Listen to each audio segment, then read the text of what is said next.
Spinal Muscular Atrophy SMA ជាជំងឺទន់សាច់ដុំពីកំណើតរបស់ទារកកុមារទើបកើតគាត់ទន់កទន់សាច់ដុំយូរចេះអង្គុយ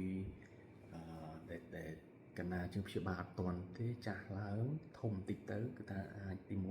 1ស្លាប់ដោយសារទន់សាច់ដុំដកដង្ហើមទី2អាចពិការនៅលើគ្រែ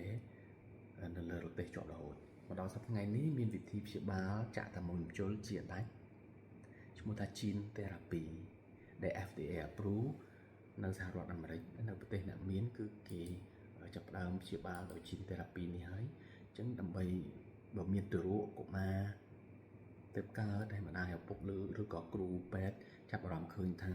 ការវិវត្តសាច់ដុំរបស់កូនក្មេងរៀងដូចយឺតជាងក្មេងដទៃប្រធៀបទៅនឹងអាយុរស់រាន់ធ្វើតេស្តហ្សែនបូមឈាមធ្វើតេស្តហ្សែនឲ្យឃើញច្បាស់ថាតើជាប្រភេទទន់សាច់ដុំប្រភេទ SMA